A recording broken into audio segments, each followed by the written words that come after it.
के बारे में भी पूछ ही लेती हूँ। हाँ। यश कुमार जी। बहुत अच्छे एक्टर और मेरे बहुत अच्छे फ्रेंड। और एक चीज़ और है उनका कि पहले से हीरो हैं जो मुझे कॉल करते हैं, "फ्री हो? एक फ़िल्म करना है।" "नहीं सर, मैं बिज़ी हूँ।" "अच्छा बताओ डेट बताओ तुम, कभी करना है?"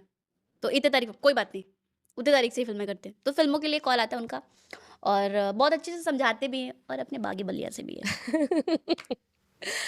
पवन सिंह।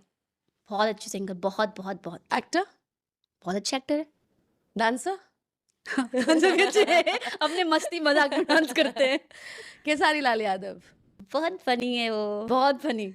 मतलब वो आपको अगर दुखी हैं तो उनके सामने दुखी आपको महसूस नहीं होगा। ऐसा लगेगा ना कि आप कुछ की हुई हैं, तो आपको हँसा देंगे चुटकियों में।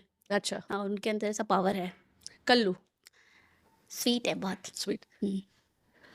तो ये थे कुछ एक्टर्स के नाम जिनको आप डिफाइन करती हैं और बहुत अच्छे से आपने आंसर दिया। Thank you so much.